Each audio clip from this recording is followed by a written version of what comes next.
দেশের অর্থনীতিকে পঙ্গু করতে কোটা আন্দোলনের নামে বিএনপি জামাত পরিকল্পিতভাবে ধ্বংসযজ্ঞ চালিয়েছে বলে অভিযোগ করেছেন প্রধানমন্ত্রী শেখ হাসিনা।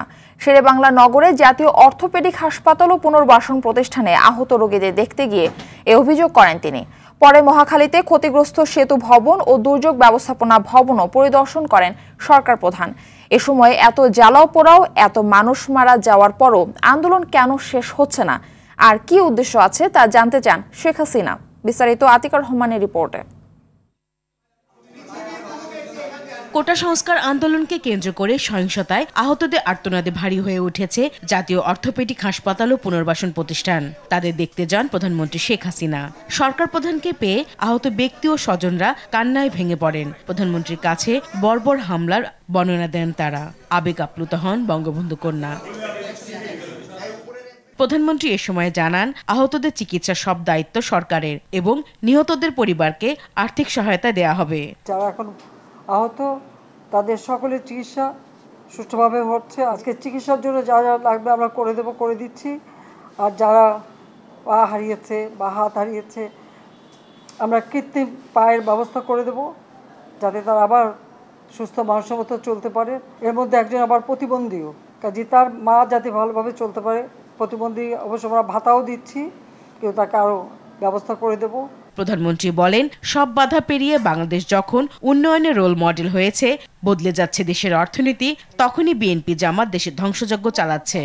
যখন আমরা এক উন্নয়নশীল দেশে মর্যাদা পেলাম, তখনই এই তাণ্ডব করে ঠিক যে জায়গাগুলি মানুষের সেবা করবে সেই জায়গাগুলিতেই আঘাত।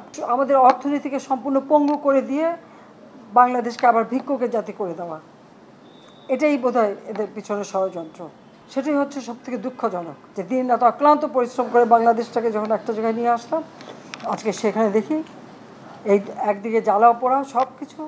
তাদের বিচার দেশের মানুষকেই করতে হবে। আমি খালি সকলের সহযোগিতা চাই। পরে প্রধানমন্ত্রী মহাখালীতে এলিভেটেড এক্সপ্রেসওয়ের ক্ষতিগ্রস্ত টোল প্লাজা ও সেতু ভবন পরিদর্শনে যান। পদ্মা সেতু এলিভেটেড এক্সপ্রেসওয়ে সহ দেশের যোগাযোগ ব্যবস্থার অনন্য মাইল ফলক তৈরি করা প্রতিষ্ঠান সেতু ভবন পুড়ে ছারখার হওয়ার বিধ্বস্ত অবস্থা দেখে বাকরুদ্ধ হন শেখ হাসিনা। বলেন, যারা দেশের উন্নয়ন চায় না তারা এই সহিংসতা করছে। এত জ্বালাও পোড়াও, এত মৃত্যুর পরও কেন আন্দোলন শেষ হচ্ছে না, এমন প্রশ্ন রাখেন প্রধানমন্ত্রী। পরে এই বিষয়ে কথা বলেন সেতুমন্ত্রী।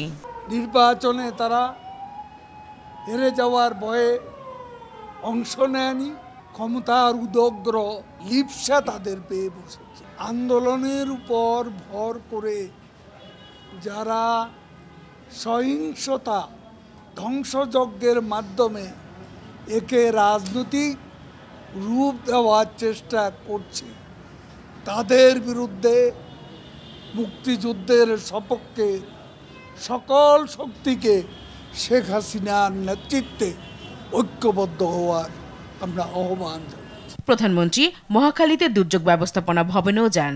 18 জুলাই দুর্বৃত্তরা এ ভবনে আগুন ধরিয়ে দেয়, যানবাহন পুড়িয়ে দেয় এবং বিভিন্ন কক্ষে ভাঙচুর চালায়, মালামাল লুটপাট করে।